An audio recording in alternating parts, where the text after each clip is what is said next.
Yo, what's going on, and welcome back to Legacy of the Duelist. And today we are looking at Satellar Knights, which is actually probably my all-time favorite archetype from Yu-Gi-Oh! Originally, I was introduced to them when I played the first Legacy of the Duelist, as they were a DLC deck in there, and they became my favorite deck after that. And this card right here, Satellar Knight Deneb, is one of the most useful cards. But if you're not familiar with Satellar Knights, they're kind of like a constellation-themed warrior deck. And so you have four main ones that you really run. There's a whole bunch of others, but you only use these four just because they work so well together with each other. And they are an XYZ deck. So I finally just decided that I wanted to go ahead and show off this deck because it is probably one of my favorites. This version of the deck is going to be the legal version. I do have a few side cards down there that I just wanted to briefly talk about, and then I'll take them out because that makes this deck illegal. But I have an illegal version of the deck that I also wanted to show off. But either way, all of these warriors are light types, so I like to use Honest in this deck. Honest is also one of my favorite cards, just because it's a hand trap that when someone attacks your light monster, you can discard it and gain the same amount attack as the opponent's monster. So not only do you win that combat, but you can get a lot of extra damage in, and it's one of those surprise factors. And it works really well with any deck that just uses all light monsters. As far as our actual Satellar Knights go, we have Satellar Knight Altair. And what he does is when he gets summoned to the field, all these guys have effects when they're summoned. So that counts normal summon or special summon. This guy takes a Satellar Knight from your graveyard and summons it in defense position. But his effect is kind of like a linchpin in the whole archetype, because if you use his effect, only Tellar Knight monsters can attack for the rest of the turn. So you need to be really careful about, are you going to use his effect? Do you need to attack with different monsters? Because you have a few different monsters now, especially with needing link monsters. So then the next one we have is Deneb. And when Deneb is summoned, you just get to search for one of your other Satellar Knights and just put it in your hand. Next we have Unukalhai. I never really knew how to say this one.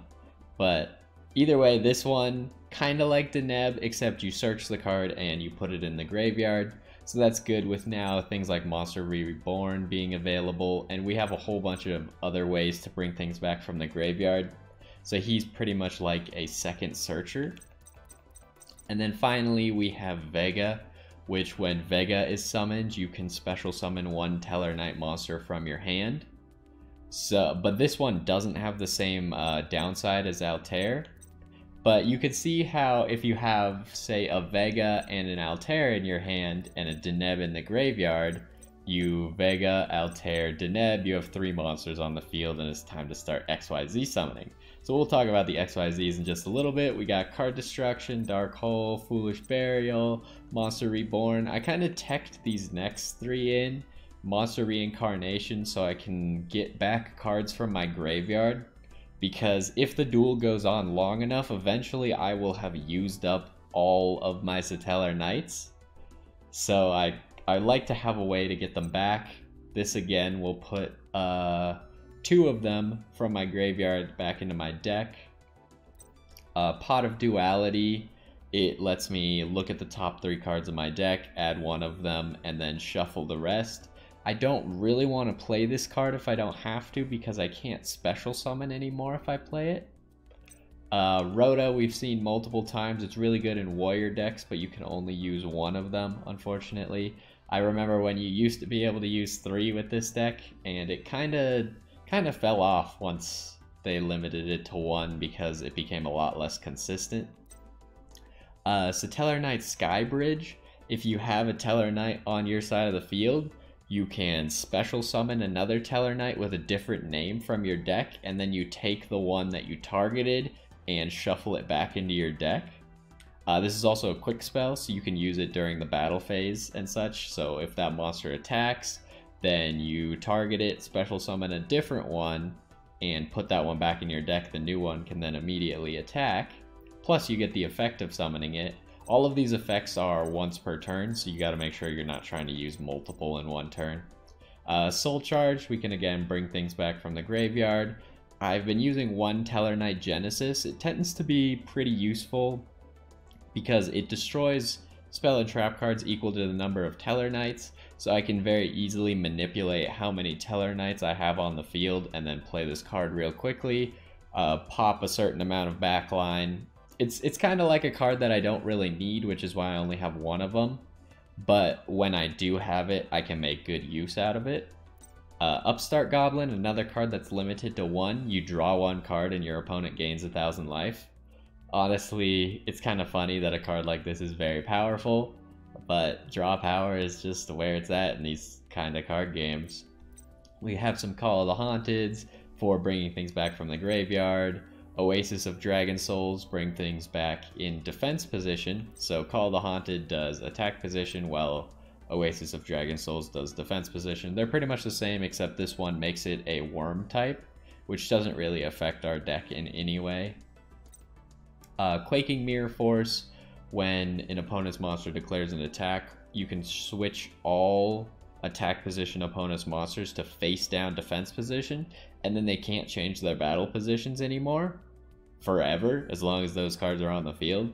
So it's a good way to stop someone right after they've done their combo. It doesn't destroy, it doesn't remove them from the field, it just puts them face down, so then you can kind of recover the next turn. And if it takes you more turns to recover, their deck is, like, their field is pretty flooded with a whole bunch of cards they can't really make use of because they're all face down. So it's a really strong card in that sense. And then we have Solemn Strikes to start negating summons, Solemn Warning to negate summons and such, because this deck also has its own card for negating stuff called Satellar Nova Alpha, which when a spell, trap, or monster effect is activated, you can send 1 Tellarknight on your side of the field to the graveyard, negate the activation, destroy that card, and then you also get to draw a card. So this card is very strong. And then I have another different form of a Mirror Force here, where when an opponent's monster declares an attack, I can send all of their attack position monsters back to the hand. So this one would count as removing them from the field, but I think it's also quite strong. And I don't think I had 2 Quaking Mirror Forces, so I might run that instead. But as far as the extra deck goes, this is a level 4 XYZ deck. So they used to make use of a lot of these good level 4 XYZ monsters like Castel, Silent Honor Arc over here, and a whole bunch of others, but since Link monsters and stuff, you kind of need to put Link monsters in, and you can't rely on constantly XYZing as much. So you have to pick and choose important XYZ monsters, I think. And there's also like a whole bunch of Satellar XYZs. So those are your most important, which means you don't have a lot of room to be putting like random tech cards that are like good in specific situations. So I took 2 that I thought were just good in general in Castel and Silent Honor Arc, put those in. This card is fairly new to the deck. It was not in the original game, but it is very good and kind of just makes your combos go faster, because this one only requires 2 Tellarknights. All the other ones we're going to look at require 3 Tellarknights. But what this one does is all face-up monsters on the field become dark, including your opponent's monsters, which doesn't work too well with Honest, but we can kind of recycle this card off the field. So one of its effects is we can discard a card from our hand, detach one of the XYZ monsters, and then special summon a light Tellarknight XYZ. So that means with only 2 cards, all of a sudden we have access to some of these that usually would take 3 of our monsters. And what's his last effect? I never make use of this one. Yeah, if you have 7 or more different Tellarknights, then you can do this on your opponent's turn. Not really useful because we don't have 7 or more. We might, with our extra deck cards, have 7 in total, but that's not really important. I don't really care about doing it on my opponent's turn. It's more for if I can't summon 3 monsters in one turn, I can do it with 2 monsters instead. The downside to this effect is you can't XYZ anymore after you use that effect. So one classic combo is Satellar Knight Travere. Over here you can summon him, and then Constellar Diamond. You can put in main phase 2, you can just put this guy on top of one of your Tellar Knight XYZs. Unfortunately, if I use Dark Tellar Knight to summon a Travere or a Deltaros, I can't do this anymore because I can't XYZ for the rest of the turn.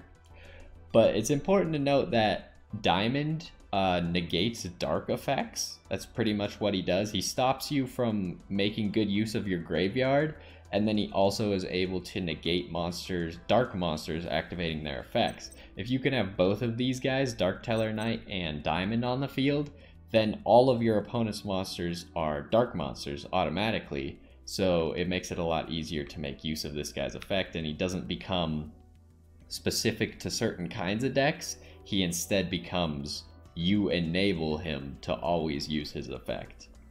So moving on, we also have Deltaros, which he requires 3 monsters, and we can detach one XYZ from this to target one card on the field and destroy it. Also, if he's sent to the graveyard, then you can special summon one Tellar Knight from your deck. I don't make use of this guy too much, except to remove like one backline card or maybe one defense position monster I can't necessarily get over, because his effect is a destruction effect and a lot of things tend to benefit from being destroyed instead of being hindered by it. So I tend to go into Travere a lot more, and what he does is when he gets summoned, all other cards on the field get put back in the hand. And this doesn't target, so things that are immune to being targeted aren't immune to this, because he just is a full board, everything goes back to the hand except for him. And then his other effect is you can discard or get rid of one XYZ material and randomly pick a card from your opponent's hand and force them to discard it. So if you can't deal with a monster on the field currently, you can put it back in the hand, and if they have a small hand, then your random discard has a chance to get rid of that card that's annoying you. Plus, it's up in their hand anyway, so you can attack with Travere. He does have a downside, which is you can't summon other monsters from the extra deck. Where is it exactly? It says... here, you cannot special summon monsters except Tellar Knight monsters. So, good thing for us, all of our monsters in our deck, our main deck, are Tellar Knights, so we don't have to worry about that in that case. But we do have to be careful with our extra deck, because some of our extra deck monsters are not Tellar Knight monsters. And then his other effect, I've actually been making really good use of this because I realize this works with Link monsters, is as long as he has a material on him still, so you don't want to get rid of all the materials, you want to make sure he still has one. If he gets sent to the graveyard, you can target one Tellar Knight in your graveyard and special summon him. So that includes being sent by using him as a Link summon. So if you Link summon him, then he gets put in the graveyard along with all of his materials. He could actually use his effect to special summon himself again, which, because he's not being XYZ summoned, wouldn't put everything back in the hand, but you would have a pretty big monster. What I prefer to do is I prefer to resummon Dark Tellar Knight Ptolemaeus, and then he gets his effect for everything being dark, so it's a very easy way to get this guy again. And then possibly, if I have any other plays left, I could summon a Diamond, and then I have the Diamond Dark Tellar Knight combo. But moving on to our Link monsters, I actually got this Baurel Sword Dragon, which seems pretty sweet because he can do a massive amount of damage to your opponent. All you have to do to use his effect is target one attack position monster and change it to defense position. You can do this to your own card, or you can do it to one of your opponent's cards, say they have a lot of attack. but not a lot of defense. You can do that. And then it enables him to attack twice in the next battle phase if you've done that first effect. And when he attacks, you can actually lower your opponent's monster's attack by half and give all that attack to him. So you want to do 2 attacks if at all possible, because all of a sudden you have a massive card that can attack twice. And if you can get his attack, unlike we've had Blackluster Soldier Envoy of Beginning, where he had to attack twice in a row to make use of that, this guy does not need to attack twice in a row. So you could take your opponent's monster's huge attack, then clear out all their other monsters, and then attack directly with a massive amount, like upwards of 5,000 because if you take half of their attack. So if he has 3,000, then you're adding 1,500, so you're doing 4,500 damage with a direct attack, which could usually lead to game. He also has pretty good arrows. He's got 2 that go down, which I want as many arrows that go down with this deck because I want to be able to use my XYZs. So I also have Decode Talker. All he requires is 2 effect monsters, or 2+ effect monsters, because he is a Link 3. And generally, you can use him to get attack above 3,000, but he also protects your cards when something is targeted. You can instead tribute a monster this card is pointing to. So even if I am using something like Altair, where he can't attack, I like to put him on the field just to protect my other cards. But more recently, I've actually been using this card.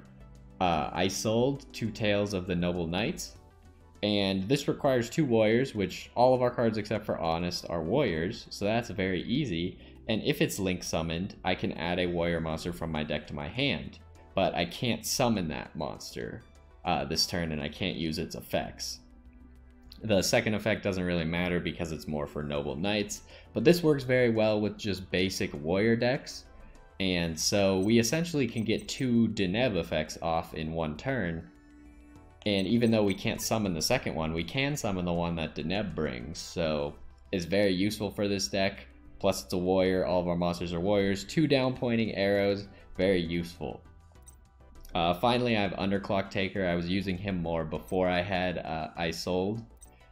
And he just requires 2 effect monsters, and you can, if you put a monster under him, you can target that monster and an opponent's monster and lower your opponent's monster by the attack of your monster. So it's very good for getting over a monster that may be too big. As long as you have more than half of their attack, then you'll be able to get over it. So I liked using him a lot. And the Link 2s are really strong because then I can drop like 1 monster and Trevere. Trevere then resummons Dark Teller Knight over here. So it's pretty much like sacrificing almost nothing just to get a Link monster on the field if I'm using Trevere. So I think that's very strong. And then down here I got some side cards that I just considered using. Another Oasis of Dragon Souls if I wanted to use more. Satellar Nova Wave. You can just special summon an extra Teller Knight from your hand per turn. I thought this wasn't a very good card, but it is an option.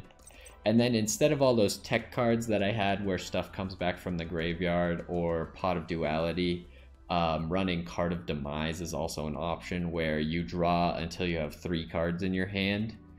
And then you can't do damage to your opponent that turn. You also can't special summon that turn. And at the end of your turn, your entire hand goes to the graveyard. So I kind of just didn't like that effect. It seemed like I was never making good use of it. So I cut it, put it in the side deck just as an example. But the really old combo with this deck is there's this card called Teller Knight Ptolemaeus, which you used to be able to use. He has now since been banned because he is very strong, and probably rightfully so. What he does is he only requires 2 or more level 4s. You want to try and use 3 if at all possible, because otherwise you're going to have to wait a while to use his effect. But you can detach 3 XYZ materials from this guy to special summon 1 XYZ that is a rank higher than him. So he's rank 4, so you could summon a rank 5. You, however, can't summon any number monsters using that effect. Now, if you use 3 monsters to XYZ summon this guy, it is very simple to get this effect off. If not, he has another option. He also has a really dumb second effect, but you almost never can make use of it. You could detach 7 XYZs to skip your opponent's next turn, which is pretty insane, but how are you going to get 7 XYZs on it? But his other effect is that during each player's end phase, you can attach a Satellar Knight card from your extra deck to this guy. So in theory, you could use 2 monsters to summon him, end your turn, and attach a monster from your extra deck to him, and then at your opponent's turn, you could attach another. But what you want to use him for then, when you drop the 3, is you can then summon Cyber Dragon Nova. Cyber Dragon Nova is a rank 5, which meets the qualifications for Ptolemaeus. And you just have you have Cyber Dragon Nova with only Ptolemaeus attached, assuming you only had 3 materials on this guy. If you had 4, then you'd have 2 materials on Nova.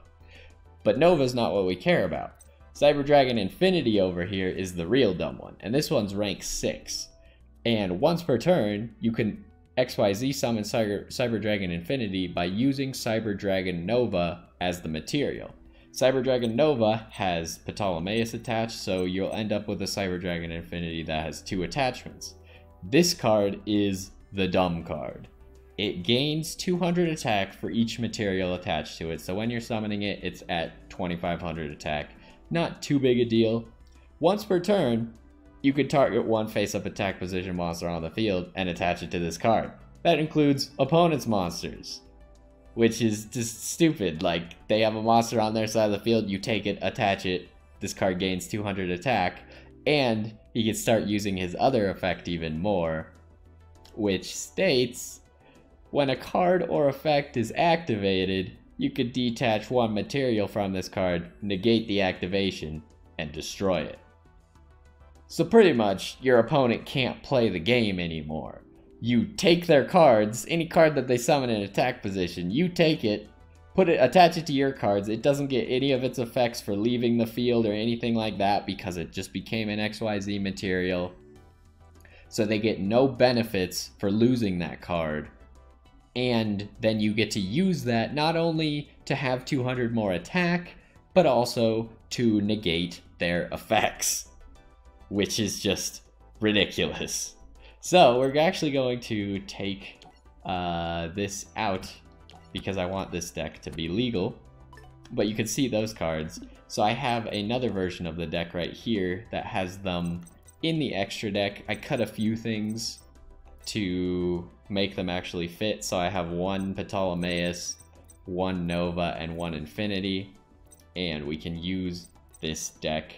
I think we will use the illegal one first to kind of show it off. And then next time I will try and make use of the legal one. Now, which duel are we on? We're on the finals, right? Because last time we did this and this. Yeah, so we're on the finals against Jack Atlas. That explanation was really long, but we'll only do a duel or 2 with the illegal version, and the next time we can get right into it with the actual legal version. After the duel with the Black Rose Witch, Yusei uncovered Goodwin's plans for the Crimson Dragon and confronted him. Time to talk. You forced me into this tournament, you threatened me, and you locked up my friends. I want to know the truth. I'm not dueling Jack until you tell me why you've done this. Are you dense, Yusei? It's because of this mark. He wants the Crimson Dragon's power, so he's been trying to gather everyone who has a mark. He got me here by lying to me, but buttering me up and manipulating me. Oh, come on, you're making me sound so devious. Jack, you wanted me to be the Turbo Duel champion. Yeah, but I wanted to earn that title. At this point, I'm starting to think that you've been rigging everything. You set me up as bait for Yusei. Goodwin knew that you would come after me if I did everything exactly as he asked. Don't be ridiculous. I didn't even know about Yusei until you dueled him that night in the arena. Do you honestly expect me to believe that this is all some kind of big coincidence? I have a demand to make. You got what you wanted. Yusei's here, isn't he? So let his friends go. I want this duel to be legit. No threats, no gimmicks, just us. If that is what my champion wants, then so be it. So the battle between Yusei Fudo and Jack Atlas began. This is it. I'm finally going to show you that you don't have what it takes to beat me, or to be the best, Yusei. Are you sure we should be doing this? There's still a lot we don't know about the Crimson Dragon. This is exactly what I'm talking about, Yusei. You have no guts. Fine, Jack, let's duel. Alright, let's get over to the Infinity version of this deck. So pretty much my goal with this deck, with this version of the deck, is to just summon Cyber Dragon Infinity, and then the duel is pretty much over at that point. My opponent can't really play the game once Cyber Dragon Infinity is on the field. So Pot of Duality, the only downside is that I can't special summon, right? Cannot special summon. So we don't have the ability to special summon this turn anyways, so I'm going to play it.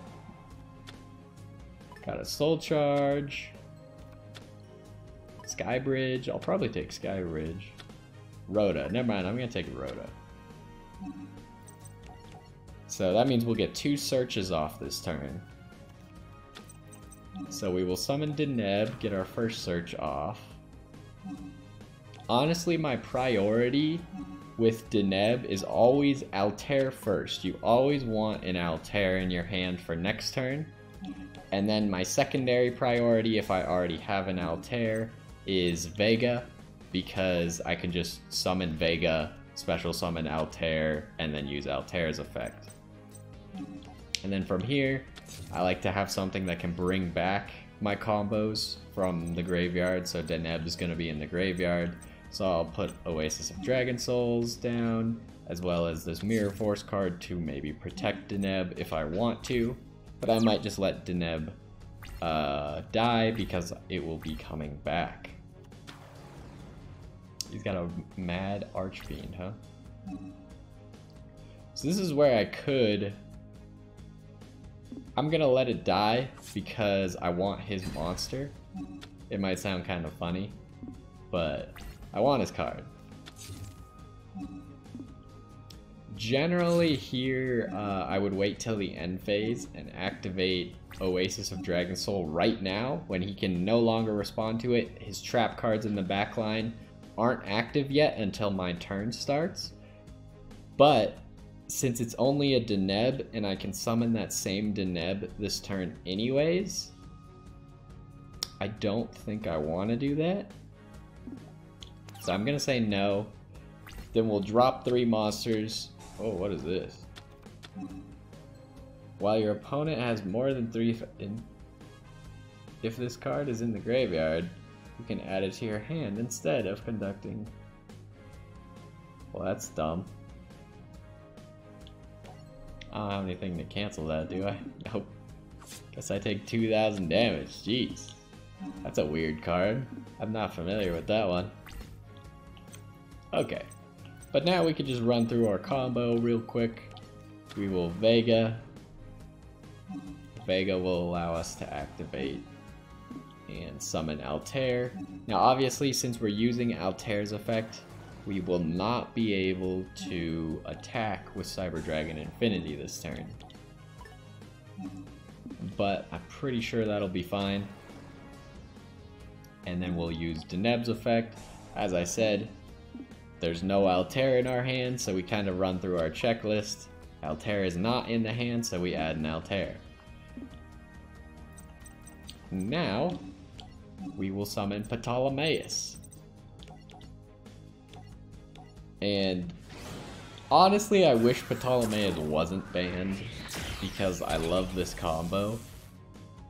And plus, it doesn't even work very well with Link monsters to begin with, because otherwise you have to do this combo more than once, most likely, unless you can somehow get a Link monster off that can stay for a turn, and then next turn summon Ptolemaeus under it,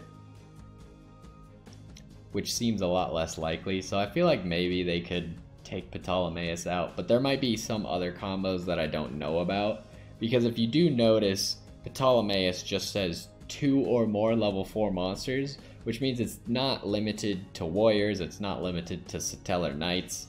It can be used in literally any deck, so I'm sure it was a dumb combo in other decks as well. And I'm sure it can make other things other than Cyber Dragon Nova. So we'll activate his effect.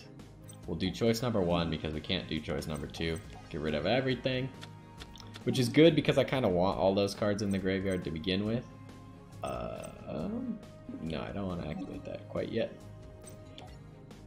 We can also summon Diamond, to be fair, which is probably what this card was originally intended for. To summon Diamond without waiting till main phase 2. But it ended up instead being this. So now we summon Cyber Dragon Infinity, which is the super boss monster of this deck.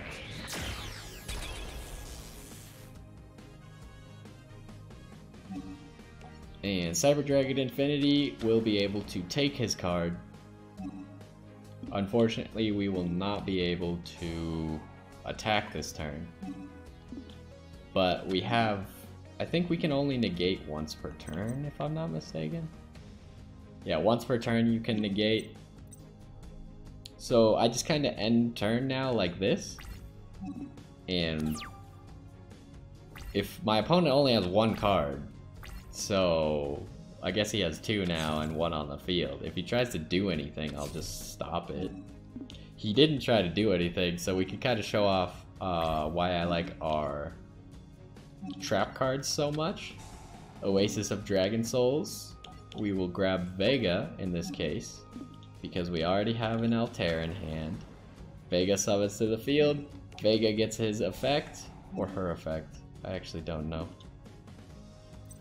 Summon Altair. Keep in mind, I'm doing this all on his turn.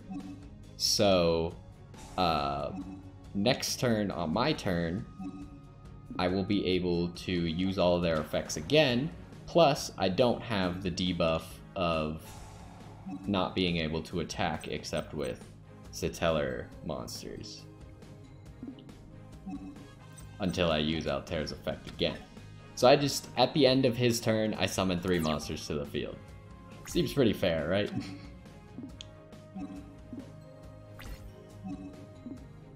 And with the cards I have currently, I could summon even more if I wanted to.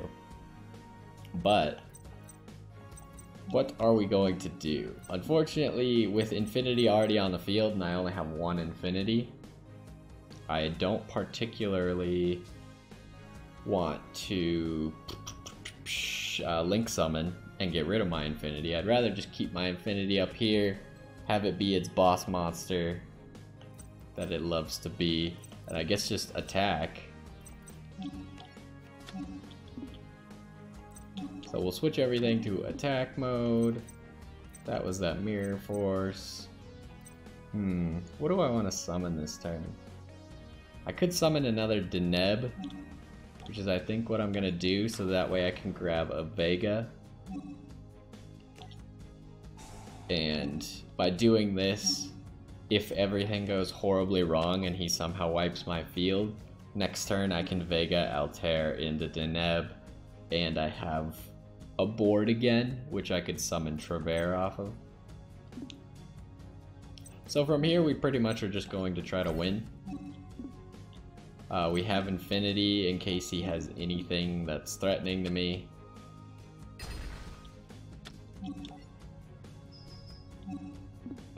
It's gonna keep asking for Skybridge, which we'll probably use Skybridge near the end. Is that gonna be enough damage with Skybridge though? Oh yeah, it will be. So now we'll show off our quick effect. So I'm going to target Vega. And I'm going to summon Unukalai? I honestly don't know. I think I used to say Unukalai. But it might also be Unukalai. And we can activate his effect just to demonstrate that he throws whatever I want in the graveyard, including these. there's no reason to throw any of those in the graveyard ever. And my primary target for him is usually a Deneb to the graveyard. Pretty much what I want for my field, my checklist is, do I have an Altair in hand? Do I have a Deneb in the graveyard? If both of those are true, then I can make this deck work. And it's very easy for both of those to become true. So there you go, very quick win. He couldn't have done anything if he wanted to because of Cyber Dragon Infinity. Due to the intensity of the duel, the Crimson Dragon was finally summoned forth. It's the sign we've been waiting for. The Crimson Dragon will soon awake from its long slumber. Just one question about all that. I thought we needed 5 signers, but we only have 4. The little girl, Akiza, Yusei, and Jack. I know who the 5th signer is. You do? Oh, exciting! Then that means we can unlock all of its power. That's right, Lazar, but first we must see if we can harness the immense power of the Crimson Dragon summoning... Oh, yeah, okay. If we can harness the immense power the Crimson Dragon summoning will create. After the Crimson Dragon was successfully summoned, Rex Goodwin revealed himself to be the final signer. Crazy. He revealed a vision to the other 4 signers of the future that they needed to prevent. The vision was of New Domino City's destruction, and it could only be prevented by the ones who inherited the Crimson Dragon's power. During the vision, Yusei was able to defeat Jack and claim victory. Jack, are you okay? You beat me. I don't know how you did it, but you're the champ now. If that vision is true, none of this matters because it looks like we all might lose. We're in danger. Both New Domino City and the satellite might be destroyed. We have to unite to stop it from happening. Immediately after their epic duel, Yusei was proclaimed as champion. Alrighty. Super Sensory Shakedown. Oh, this guy's the guy who uses the psychic cards. Soon after the Fortune Cup ended, Yusei found himself in another duel against a man claiming to be a Dark Signer. After Yusei defeated his foe, he attempted to question him, but the individual had no memory of what had just transpired. The man seemed to be under some sort of mind control. However, this was the moment that Yusei met the journalist Carly Carmine. Oh boy. Hi, I'm Carly Carmine, and I was hoping you'd tell me what it's like to be the first amateur to take on Domino City's new champ. And what happened here with this freaky dude in the hood? Hey, do you hear sirens? Who called security? We better get out of here before they start asking questions. But my interview! We'll finish it later. Later on, Yusei met up with Rex Goodwin to find answers about the Dark Signers. Yusei, the time has come for me to tell you the truth. Why don't we start with this mark? That is the mark of the Crimson Dragon. It belongs to those who protect our world from the darkness. This darkness is dangerous. It can take on many forms, even those of your friends. But you will know their identities, for they will have the Mark of the Shadows. Mark of the Shadows? You must mean the Dark Signers. Just as you were chosen to protect the light, they chose to protect the darkness. They will stop at nothing to annihilate you. To increase their strength, they absorb human souls, even those of the innocent. You and your friends must combine your strengths and defeat the Dark Signers. And if we can't, what if they release the Shadows? If that should happen, well, you've already seen a glimpse of our fate. After talking with Goodwin, Yusei dispatched to the satellite in order to seek out the Dark Signers. That's when he met an old friend. Hey, Yusei! Good to see you, Crow. What have you been up to? You know me, still fighting the good fight, robbing the rich to feed the poor and all that. So I hear that you're the big shot champion now. Yeah, something like that. Crow, why are the streets so deserted? These creepy cats have been coming around lately. They spout these wacky teachings of trying to round up followers. I better look into this. Before too long, Crow and Yusei both come face to face with a Dark Signer. Yusei and his bird-brained friend. Callan Kessler, is that really you? I thought you were gone forever. Wrong, Yusei, and while I was away I made some new friends. I believe you already dueled one of my associates. You mean the Dark Signer? You're on their side? But you were once our friend. Once your friend, yes, but now your enemy. Now get ready for the duel of your life. He's a Dark Signer. This is what Goodwin was talking about when he said the darkness may come in the form of a friend. During their duel, Callan summoned Earthbound Immortal Kapak Apu. I don't know any of the Earthbound Immortal names. And the creature absorbed human souls throughout the area. Callan then used this monster to defeat Yusei. Yusei's friends immediately rushed to Yusei's side. Meanwhile, Luna and Leo discuss their next move to help stop the Dark Signers. Since we fight evil, that means we're superheroes, and superheroes are always supposed to stick together. That's like their most important thing. Give me just a second. I think their superpowers are most important. Anyway, you're absolutely right, Leo. Let's stick together right here in this nice cozy mansion. What about Akiza? She may be a signer, but that doesn't mean we can trust her. She's part of that weird Arcadia movement that's got all of the psychics. Their main objective is to train duelists to inflict real damage. But Akiza would never really want to hurt people. Who knows? I say we stay as far away as possible. But Yanagi agreed that us heroes gotta stick together. What if she needs our help? Or what if Yusei's in trouble and we need Akiza's deck as backup? There's like a million reasons why this is a good idea. Meanwhile, Leo, Luna, Bolt, and Tenzin travel to Arcadia Movement headquarters to get help from Akiza. You want to see Akiza? She's awfully busy. What's so incredibly important that you've come all the way here? She has the mark of the dragon. That means she's a superhero. Luna and me are superheroes too. We're going to help our friend Yusei and fight the Darksiders and save the whole city. I've been monitoring some strange occurrences lately myself. I would love to help you. You would? My Arcadia movement represents all that is good. I promise you that I'll do everything to stop this threat. Alright. Thank you. Now if you'll just excuse me, I'll go get Akiza. Unfortunately, the entire visit was a trap set up by Sayer. His intention was to test Leo's abilities to find out if they were similar to Luna's. Where's Luna? Where am I? Why am I chained up with this gizmo on my head? That hat detects latent psychic powers, assuming that you have any. Latent? What? You said you were going to get Akiza and help us find the Dark Signers. I will make society pay for how they discriminated and treated psychics throughout time.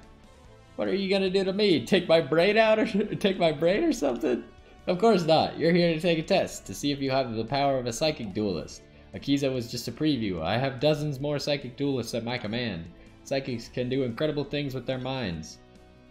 Does that mean Akiza is gonna help you get even? But she's supposed to be a hero. A hero? She doesn't even know what I'm really doing here. Now what do you say we start that test? Well then. Twilight Ninja Kagen.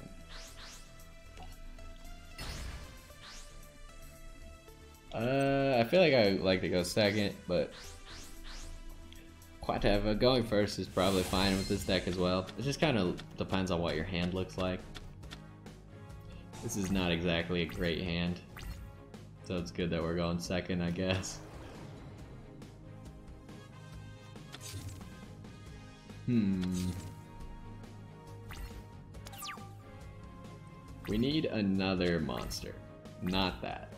That was the one monster that would not help. Okay, so that card can attack twice. Honestly, I might just like set Vega face down and then set all my trap cards.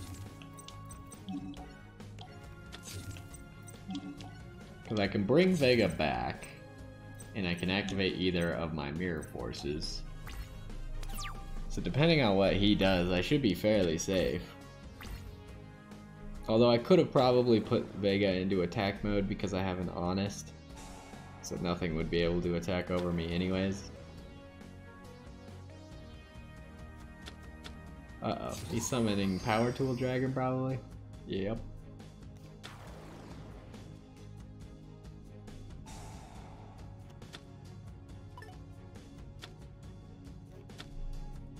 So, assuming Vega survives, which I think Vega will survive because I can just spin them all back into his hand, then I could summon my second Vega and summon Dark Teller Knight from there.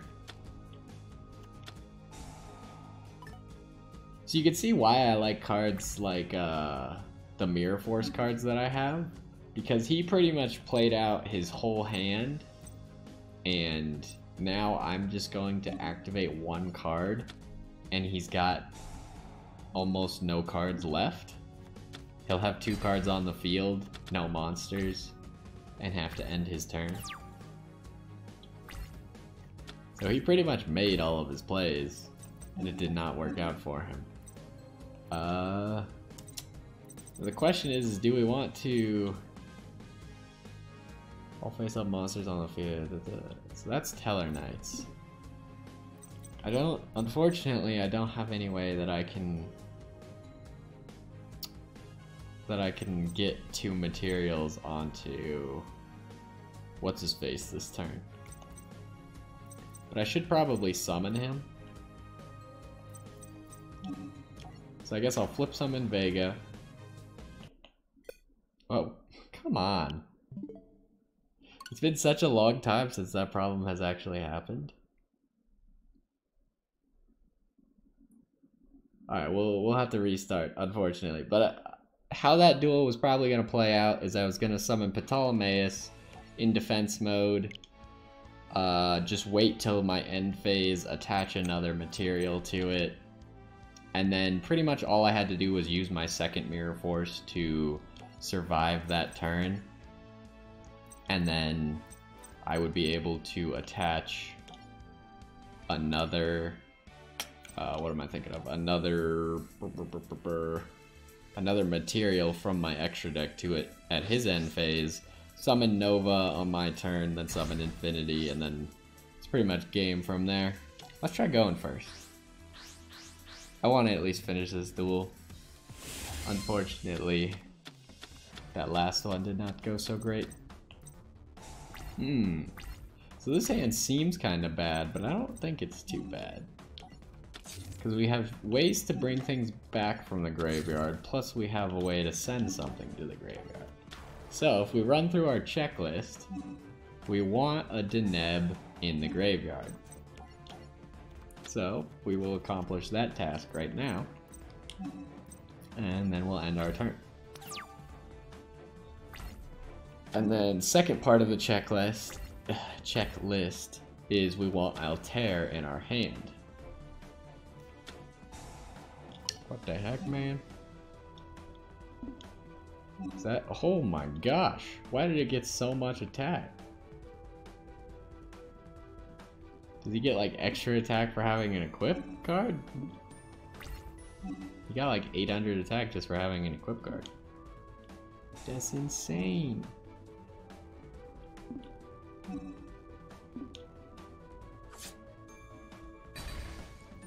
So now the real question is do I want to activate my effects? Yeah, I do. I gotta play. I got to play. So he's in end phase. I will be activating both of these. First, let us activate. Oh, I didn't think this through, did I? Did I? No, I didn't. Let's see. I want to know how fast this goes. In theory, this might work.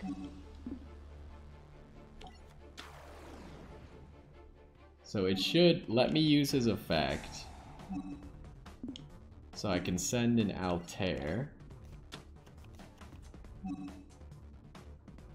And I don't want to respond to that, but it's the end phase again. So then I will call the Haunted, summon Altair, activate Altair's effect to summon Deneb, and then Deneb will search another Altair. Oh, Altair was up here. And this was all on his turn. So my turn comes up, I can use all of these effects again. And I have 3 monsters on the field. Now the other thing to note is I've mentioned in the past that these cards are dead in certain decks. But in this deck, if we weren't playing the Ptolemaeus version, then what I would do right now is I would special summon Travere. Everything would go back to the hand, including the Call of the Haunted and the Oasis of Dragon Souls. So all of a sudden I would get to put them down on the field again and use them again at the end of next turn, at the end of my opponent's next turn, or use them during my turn or whenever I need them. So like this deck's ability to reuse things seems really good, and I think next episode when we really use the normal deck that isn't just summon Ptolemaeus and win game, then I think it will be a much better example. In this case, we will do the Ptolemaeus combo once again. I could have summoned the Link monster first, which probably would have been the better choice. I could have Vega, Altair, summoned Isold, and then I probably could have won this turn by doing that. Well, no, I couldn't have won this turn, but I could have done like half of his life points. This way I'm only gonna get Cyber Dragon Infinity attack off, but that's also fine. What am I doing? No, I don't want to do that. Now I'll activate its effect. Choice number 1. Drop all these. Summon Nova.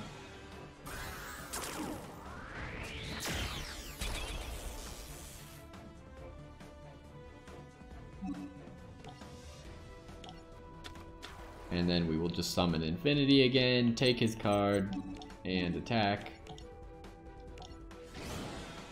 Which is just such an incredibly dumb effect.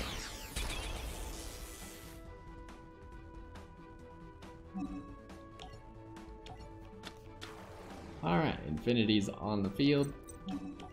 I will activate my effect, take his card. And then his equip spell goes away. And I could, in theory, summon these now as well. If I do that, then I can't... If I use Altair's effect, then I can't attack with Infinity. I feel like I should... There's no point to save them, actually. Since I have Infinity on the field, there's no point for me not to just go all in, because Infinity will stop him when he tries to do anything. So I'm just not going to use Altair's effect here so I can get as much damage off as possible. And this duel will be pretty much over already.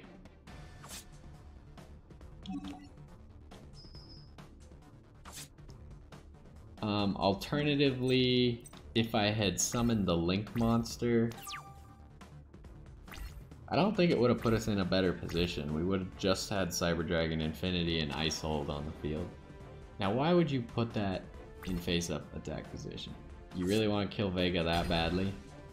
You realize I'm just gonna eat your card, right? I love Infinity is so much fun to use. Like, I get that it's completely broken, but like, look at that. Like, oh, guess you got no defenses anymore, sorry. Let me just finish you with Infinity!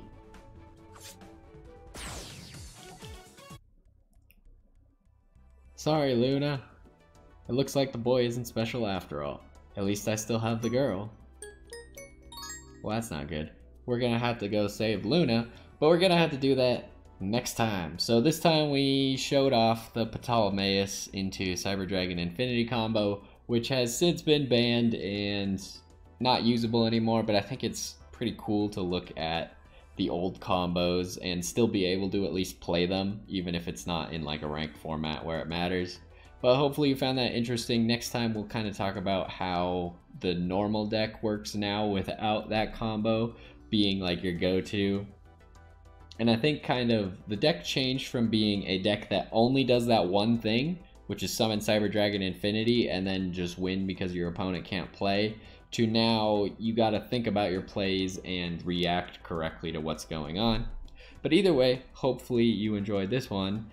Hopefully you like my favorite archetype, because I have liked it for a very long time. I have a physical deck. I never had an Infinity in it, but I had Ptolemaeus, and I think I had a Nova at some point, but I might have given it away once Ptolemaeus got banned. But either way, hopefully you enjoyed this one, and I will see you next time.